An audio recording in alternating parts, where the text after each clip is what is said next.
Assalamualaikum warahmatullahi wabarakatuh. Alhamdulillahilladzi anzala al-Qur'ana fi syahri Ramadan hudan lin-nasi wa bayyinatin minal huda wal furqan. Wassalatu wassalamu ala Rasulillahilladzi nuzzila ilaihi al-Qur'anu munajjama liyukhrijan nasa minadh dhulumati ilan nuri wal yaqdhan. Wa ba'd. Saudara-saudariku dimanapun Anda berada, alhamdulillah bersyukur pada Allah Subhanahu wa Ta'ala, kita telah disampaikan pada akhir pertengahan di bulan Ramadan, dan tentu kita sangat berharap bermohon kepada Allah Subhanahu wa Ta'ala semoga seluruh rangkaian ibadah yang mengiringi Ramadan kita di tahun ini berkenan diterima oleh Allah Subhanahu wa Ta'ala dengan penerimaan terbaik, disertai dengan ridha, rahmat dan ampunan Allah Subhanahu wa Ta'ala.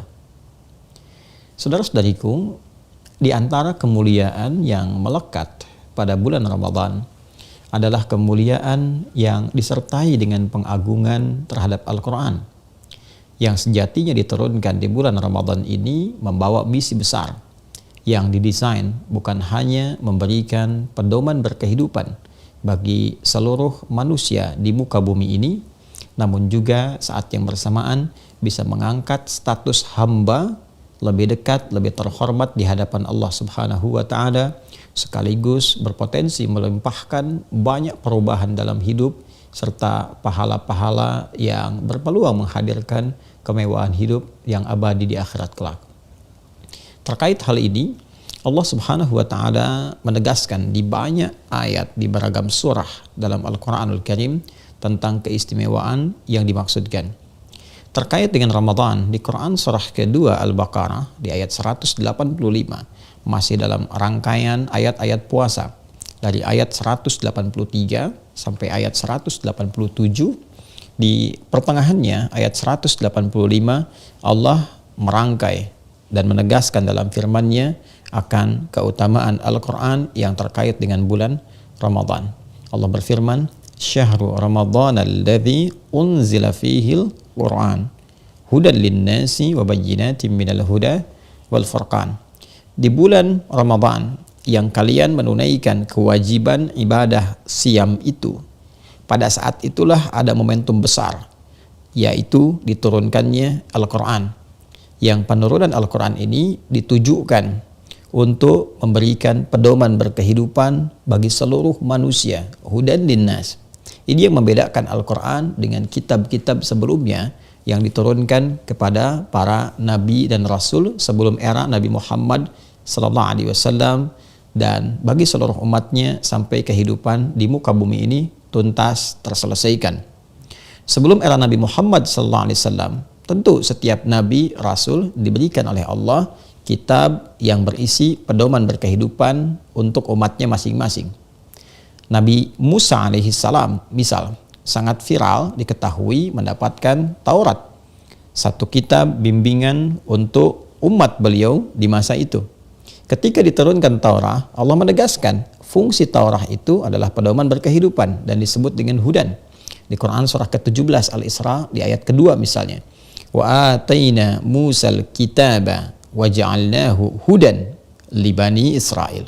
Dan dengan keagunganku, kata Allah, aku anugerahkan, aku berikan kepada Musa alaihissalam itu kitab, yaitu Taurat. Di Quran surah ketiga Ali Imran di ayat ketiga, di antara rincian kitab yang diturunkan kepada Nabi Muhammad SAW, Nabi Isa alaihissalam, Nabi Musa alaihissalam, maka disebutkan nama Taurat. Nazzala alaikal kitaba bil haqqi musaddiqan lima baina yadayhi wa anzalat Taurat wal Injil. Taurat untuk Nabi Musa alaihissalam. Wa ataina Musal kitaba, dan dengan keagunganku, kata Allah, aku berikan, aku anugerahkan kepada Musa kitab Taurat. Wa ja'alnahu hudan li bani Israil, dan kami jadikan, kami tetapkan kitab yang dimaksudkan Taurat itu adalah pedoman berkehidupan. Bagi siapa? Umat Nabi Musa. Karena umat Nabi Musa itu terbatas di kalangan Bani Israel saja, maka petunjuk itu pun didesain untuk berkehidupan bagi kalangan Bani Israel, yang kelak nanti akan diteruskan, disempurnakan di eranya Nabi Isa alaihissalam untuk Bani Israel juga berupa Injil. Di era Nabi Muhammad SAW, diksi yang disampaikan itu tidak dicukupkan pada komunitas tertentu, seperti Nabi Musa untuk Bani Israel, Nabi Isa alaihissalam untuk Bani Israel. Sebelumnya bahkan nanti era Nabi Nuh alaihissalam, era Nabi Ibrahim alaihissalam, Nabi Lut alaihissalam, itu ada umatnya masing-masing. Untuk umatnya, untuk kaumnya. Al-Quran itu berbeda. Al-Quran lebih komprehensif. Al-Quran lebih istimewa ketika diturunkan kepada Nabi Muhammad SAW. Karena beliau penutup para rasul, penutup para nabi, dan risalahnya akan berlaku universal untuk semua kalangan dari mulai beliau diutus sampai kehidupan berakhir. Jadi tidak akan ada umat lagi setelah itu karena beliau rasul penutup untuk umat penutup sampai kehidupan berakhir. Karena itulah risalah yang dibawa ketika Allah Subhanahu wa taala menurunkan pedoman berkehidupan yang disampaikan pada beliau untuk diajarkan pada umatnya, maka dinamai kitabnya, pedomannya dengan nama Al-Quran. Syahrul Ramadan alladzi unzila fihi Al-Quran, dan fungsinya hudal linnas. Quran ini ternyata desainnya disampaikan oleh Allah kepada Rasulullah SAW, diteruskan, diajarkan kepada kita. Desainnya bukan hanya sekedar untuk dibaca, untuk dipahami sebagai kitab, untuk diakui sebagai kumpulan firman. Lebih dari itu, ternyata kumpulan firman itu, kitab itu, Al-Quran yang mulia itu pedoman berkehidupan linnas untuk semua manusia. Jadi penjagaan Allah terhadap Al-Quran saking tingginya, Allah sangat menegaskan ini satu, akan terjaga Al-Quran ini sampai kehidupan berakhir, karena apa yang terkandung di Al-Quran itu mesti terus berkelanjutan, akan terus sesuai dengan pergantian-pergantian manusia, pergantian-pergantian era, pergantian generasi. Jadi mau berganti generasi sampai kapanpun hingga kehidupan berakhir, kandungan Al-Quran akan selalu sesuai dengan era berkehidupan di masa-masa yang dimaksudkan. Ini yang ditegaskan di Quran surah ke-15 Al-Hijr di ayat ke-9 ketika Allah menyampaikan inna nahnu nazzalna dzikra wa inna lahu lahafidhun. Dengan keagunganku, kata Allah, kami yang telah menurunkan Al-Quran supaya engkau ingat, ini firman, ini pedoman berkehidupan, engkau ingat dengan Allah, dan demi keagunganku, kata Allah, aku jaga Al-Quran ini terjaga, tidak hilang hurufnya, tidak hilang ayatnya, tidak berubah cara bacanya, sampai kini, sampai kapanpun, sampai selesai kehidupan di bumi, sampai kembali kepada Allah Subhanahu wa ta'ala. Jadi saking dahsyatnya Al-Quran ini terjaga di setiap generasi untuk menjaga fungsinya. Jadi siapapun yang hidup di era kapanpun, di masa kapanpun, itu saat dia akan berkehidupan, semua pedoman berkehidupannya tidak akan keluar dari apa yang Allah firmankan dalam Al-Quran. Hudal linnas wa bayyinatin minal huda, dan di dalamnya bukan hanya pedoman yang ditampilkan begitu saja, dijelaskan oleh Allah.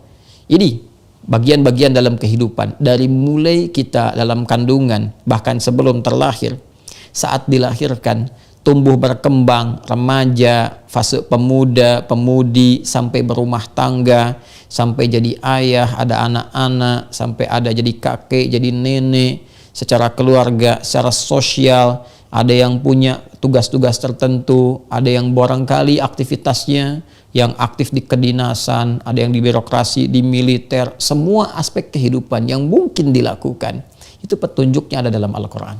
Dan dahsyat sekali, terukur, runtut, bahkan sampai menjelang kematian, sampai meninggal suasananya seperti apa pengantarnya. Ada yang husnul khatimah, ada yang su'ul khatimah, ada yang wafatnya tenang, ada yang wafatnya gelisah. Sampai pasca meninggal apa yang akan dilalui di alam kubur, bagaimana suasananya. Sampai setelah itu apa yang terjadi, sampai kembali kepada Allah. Silahkan temukan satu pedoman berkehidupan yang komprehensif, menjangkau semua dimensi kehidupan yang akan kita lalui. Silahkan lihat bagaimana pedoman itu disajikan, terukur, nyata, dapat dibuktikan, yang sekiranya bisa sama dengan Al-Quran. Anda tidak akan temukan satu kitab yang berisi pedoman berkehidupan yang nyata wujudnya, bisa dirasakan, dan abadi sifatnya di setiap masa, tidak pernah berkurang, baik lafadznya, maknanya, selalu berkesesuaian, dan itu bisa dibuktikan dalam berkehidupan. Ini menunjukkan bahwa kitab ini bukan rekayasa manusia. bukan buatan manusia, tapi memang real sebagai firman yang sejatinya hanya bisa disampaikan oleh zat yang menciptakan kita. Karena pedoman yang komprehensif itu hanya bisa dibuat, disampaikan oleh penciptanya. Anda bisa melihat handphone, ada pedomannya. Siapa yang bisa menyampaikan pedoman itu yang rinci, yang meneruskan? Ya pembuatnya. Dia menyampaikan, kemudian dia menuliskan, dia menyampaikan, dicetak, diteruskan kepada kita merujuk ke situ. Jadi yang membuat itu yang paling mengetahui. Yang mencipta kita, Allah Subhanahu wa Ta'ala, paling tahu tentang karakter kita, tentang kehidupan kita. Dia yang menciptakan alam semesta, dia yang menciptakan kita berkehidupan, darat, laut, udara, dan seterusnya. Karena Allah yang menciptakan sangat tahu tentang kita, maka Allah dengan sifat sayangnya memberikan kepada kita jalan. Ini yang harus kamu tempuh. Ini yang harus kamu lakukan. Di rumah tangga akan ada kejadian seperti ini. Mungkin ada miskomunikasi, mungkin ada persoalan kamu dengan mertua, dengan orang tua. Boleh jadi akan bisa hadir dalam berkehidupan, kamu muslim, orang tua belum beriman, bagaimana bersikapnya. Boleh jadi ada transaksi dalam berkehidupan, utang piutang, pinjam meminjam. Boleh jadi ada ekspansi militer, bagaimana menyikapinya, sampai sedetil itu. Ya, ini mustahil bisa hadir kecuali dari yang menciptakan kita semua, yaitu Allah Subhanahu wa Ta'ala dengan firman-Nya. Karena Al-Quran bukan makhluk, difirmankan oleh Allah, disampaikan kepada Rasulullah, diajarkan kepada kita. Nah, karena ini pedoman hidup, hudan linnas wa bayyinatin minal huda, dan dijelaskan kepada kita, maka penjelasan ini sejatinya diterangkan oleh Nabi SAW menjadi kurikulum kehidupan. Jadi interaksi kita dengan Al-Quran itu melebihi interaksi sekedar bacaan. Seharusnya bukan sekedar interaksi membaca atau menyimpan mushaf di tempat tertentu, tidak. Ya, yang paling dahsyat adalah kalau kita ingin merasakan kenikmatannya, berkahnya, kebaikannya, kesuksesannya, maka posisikan Al-Quran sebagai firman yang membimbing kita berkehidupan. Posisikan Al-Quran sebagai kurikulum kehidupan. Karena itu, di dalam surah Al-Isra, di ayat ke-9, Allah Subhanahu wa Ta'ala memberikan garansi, jaminan yang pasti kepada setiap hamba. Ketika diikuti petunjuk Al-Quran ini, pasti manusia akan selalu berada dalam track yang terbaik, yang lurus. Lurusnya itu paling lurus, paling benar, paling terbaik. Ini yang dimaksudkan, inna hadzal qur'ana yahdi lillati hiya aqwam. Kata Allah, sungguh aku bersumpah, dan menggunakan inna di situ, huruf taukid dan nasab, untuk meyakinkan, menguatkan, membuka kepada kita gambaran tentang sesuatu yang akan disampaikan. Aku tegaskan, kata Allah, Al-Quran ini bukan sekedar diturunkan untuk sekedar dibaca, bukan. Tapi yahdi lillati hiya aqwam, akan membimbing kamu, menunjukkan kamu, mengarahkan kamu kepada segala jalan hidup yang paling lurus. Aqwam. Aqwam itu bentuknya isim tafdil, ya, superlatif, lebih dari biasanya. Jadi apapun yang Anda kerjakan di rumah tangga, kalau Anda ikuti pedomannya, maka rumah tangga Anda akan menjadi rumah tangga yang paling lurus. Ingin bahagia, bahagianya paling bahagia. Ingin sukses, paling sukses. Ingin damai, paling damai. Karena kurikulumnya ada di situ. Jadi cara kita berinteraksi dengan Al-Quran, sederhananya kita ada di level apa, di tingkat aktivitas apa, keluarkanlah kemudian bimbingan kurikulum kehidupan yang ada di Al-Quran yang sesuai dengan apa yang sedang kita lakukan dalam berkehidupan. Ya, contoh misalnya ada standar kita. Kita merasakan saya di keluarga posisi sebagai ayah misalnya. Anda yang ada sebagai ibu, ada suami, ada istri, ada ayah, ada ibu, ada anak-anak. Keluarkanlah di Al-Quran. Bagaimana karakteristik seorang ayah? Apa tugas-tugasnya? Seperti apa idealnya dia bersikap? Demikian untuk ibu, demikian untuk anak. Lalu tilawahi ini, kaji, pahami, dan praktekkan dalam berkehidupan. Itu dijamin, kata Allah, yahdi lillati hiya aqwam. Itu akan ditunjukkan bagaimana bersikap, berkarakter yang terbaik, sehingga menjadi ayah Qurani yang terbaik, ibu Qurani. Dan ini yang menyampaikan, yang menciptakan kita, ya kan? Yang menciptakan kita, memberikan bimbingan kepada kita, dan luar biasanya, semua bimbingan ini di setiap step kehidupan yang kita lalui, termasuk beraktivitas. Anda yang jadi pengajar, yang jadi pebisnis misalnya, itu kita bisa keluarkan ayatnya. Oh, ini ayat yang terkait dengan kedokteran, ayat-ayat bisnis. Jadikan kurikulum dalam berkehidupan. Maka dengan kita mengikuti tuntunan ini, dan detailnya dilihat, bagaimana Nabi menunjukkan kita dalam praktek kehidupan beliau. Ini nilainya. Ini pesan moralnya, ini nilai yang dibawa, ini pedomannya. Al-Quran acuannya, penjelasnya pada keterangan Nabi Muhammad SAW dalam sunnahnya. Perhatikan apa yang terjadi pada lingkungan masyarakat jahiliyah. Bahkan dinamakan jahiliyah untuk menunjuk akumulasi titik keburukan yang muncul pada saat itu. Jadi bagaimana titik-titik terendah yang muncul pada saat itu, baik kriminalitasnya, pergaulan sosialnya, keburukannya, berakumulasi menjadi nilai-nilai yang tidak memiliki peradaban.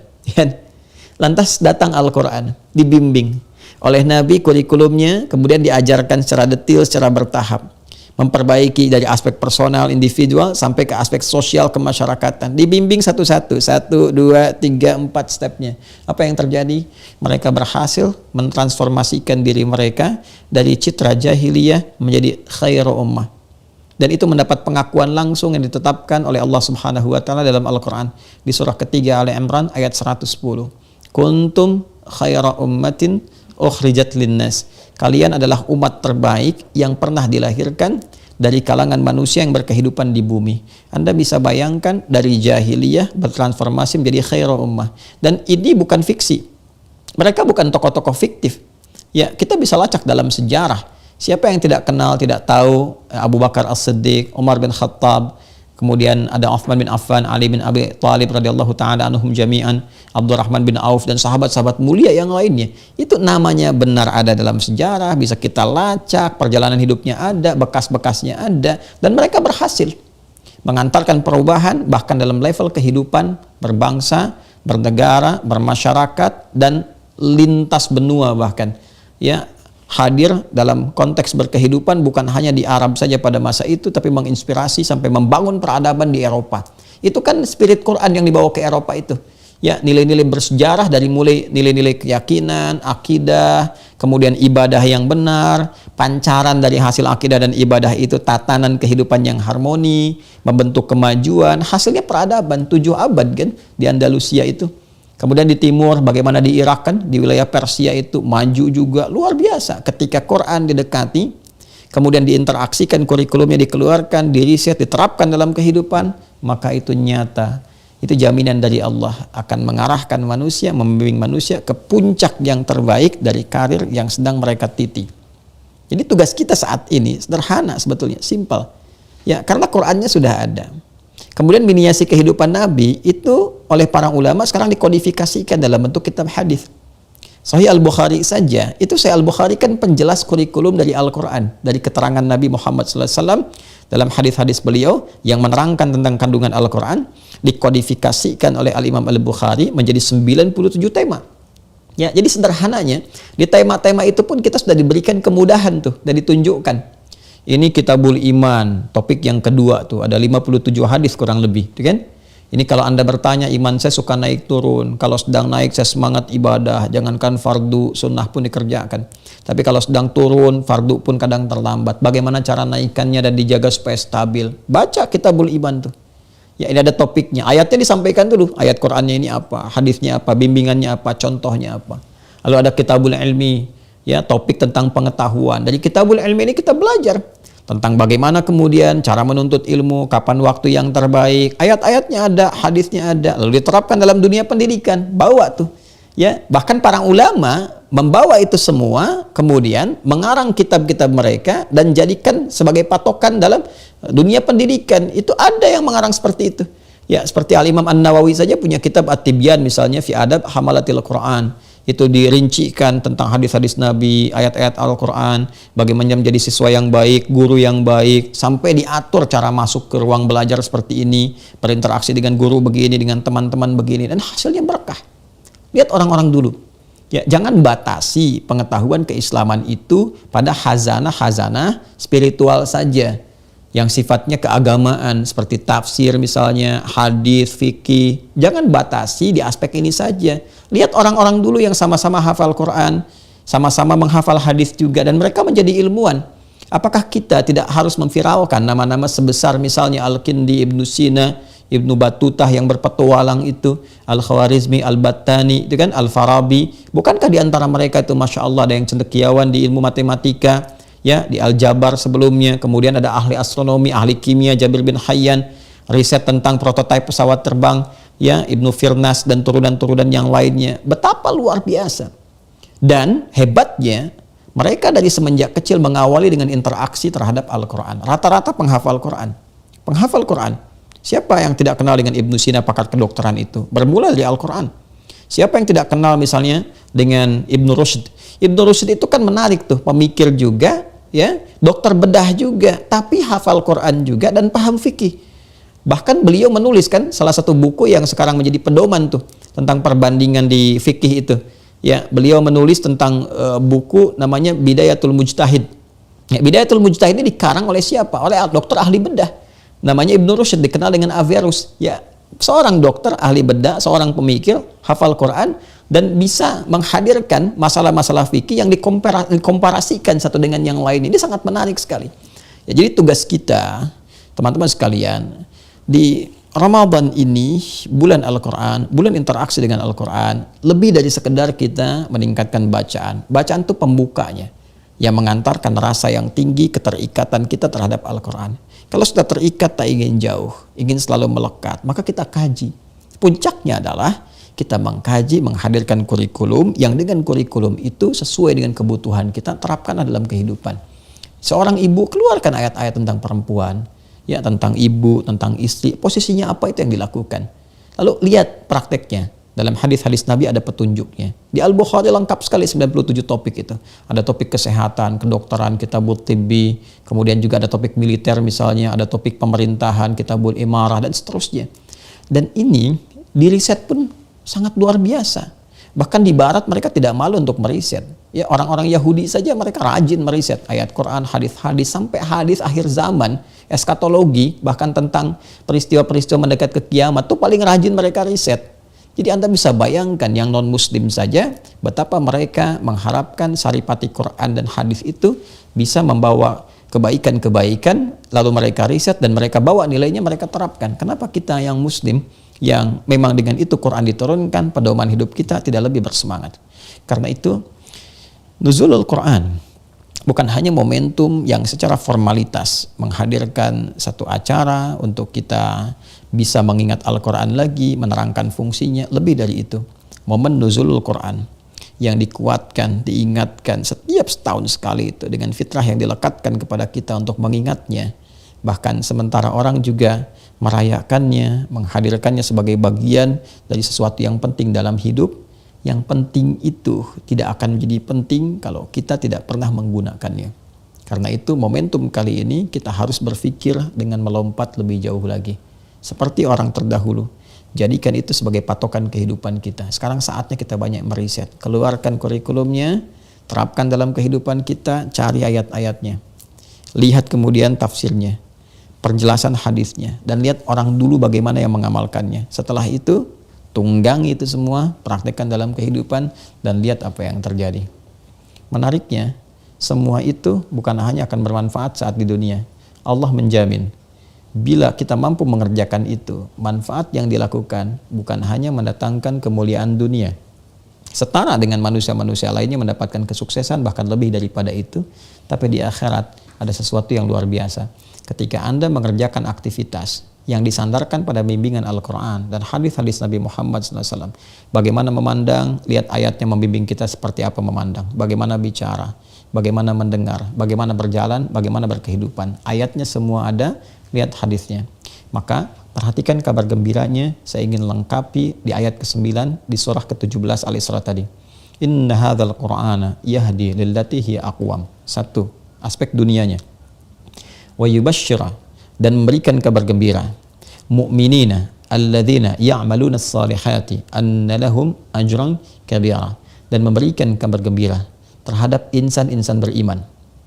Orang-orang yang yakin bahwa kalau saya hidup berdasarkan petunjuk Quran itu akan mendapatkan kebahagiaan, jalan yang benar, yang paling lurus. Kita yakin dengan Quran, kita yakin dengan berkahnya, yakin dengan petunjuknya. Bermodal keyakinan ini, kita jadikan Quran sebagai panduan beraktivitas. Maka kata Allah, aktivitasnya akan berubah menjadi soleh. Dia akan beramal bukan sekedar beramal, tapi beramal soleh. Wa yubashshirul mu'minina alladzina ya'maluna as-salihati. Semua pekerjaannya akan dinilai oleh Allah sebagai soleh, memandangnya soleh, mendengarnya soleh, jadi suami soleh, jadi istri solehah, jadi anak soleh. Anna lahum ajran kabira. Maka aku siapkan, kata Allah Subhanahu wa taala, setiap amal perbuatan yang jadi soleh itu punya nilai di sisi Allah. Nilainya berupa pahala yang sangat besar. Jadi ternyata ada investasi ketika kita beraktivitas menggunakan pedoman Al-Quran. Dunianya dapat, akhiratnya dicatat. Jadi dunia sukses, akhiratnya mulia. Karena itu saya ingin ingatkan kembali, Ramadan tahun ini mesti beda dengan yang sebelum-sebelumnya. Bagus kita membuat momentum, bikin peringatan, bikin kajian, sangat bagus, sangat didukung, sangat disupport untuk memberikan pencerahan, kesadaran bahwa nuzulul Quran itu sangat penting. Tapi lebih daripada itu, esensinya mesti kita dapatkan. Quran itu nuzul, turun, diturunkan kepada Nabi Muhammad SAW, disampaikan kepada kita, bukan hanya untuk turunnya yang penting, tapi ada esensi di balik turun itu berupa kurikulum kehidupan. Itu yang harus kita keluarkan sehingga mampu merubah kita dan mengeluarkan kita minadh dhulumati ilan nur, dari bagian-bagian episode kehidupan yang gelap, sulit mengarah, kadang berbelok ke tempat yang tidak disukai Allah, bertindak sesuatu yang tidak tempat, ilan nur, kepada cahaya. Wattaba'un nur alladzi unzila ma'ahu, dan orang-orang terhebat itu, umat Nabi Muhammad yang baik itu adalah orang-orang yang mampu mengikuti nur yang diturunkan pada Muhammad SAW. Nur yang dimaksudkan adalah Al-Quran. Itu yang disinggung di Quran surah ke-7 Al-A'raf itu di ayat yang ke-157. Semoga tahun ini kita lebih berkah. Semoga tahun ini Allah meridhai kita, dan semoga tahun ini Allah jadikan Al-Quran senantiasa melekat dalam kehidupan kita dan dimuliakan kita di dunia dengan Al-Quran, berpulang ke akhirat sebagai ahli Al-Quran yang diberikan jubah kehormatan, mahkota kehormatan, dan dihadirkan, ditempatkan di tempat yang paling terhormat. Allahumma taqabbal minna innaka antas sami'ul alim wa tub 'alaina innaka antat tawwabur rahim. Allahumma ij'alna min ahli al-Qur'an waj'alil Qur'ana sahiban lana fid dunya wa syafi'an lana fil akhirati ya arhamar rahimin. Rabbana atina fid dunya hasanah wa fil akhirati hasanah wa qina adzabannar. Sallallahu ala sayyidina Muhammad wa ala alihi wa sahbihi ajma'in. Wa akhiru da'wana subhanakallahumma wa bihamdika nashhadu an la ilaha illa anta nastaghfiruka wa natubu ilaik. Wa akhiru da'wana alhamdulillahi rabbil alamin. Demikian, assalamualaikum warahmatullahi wabarakatuh.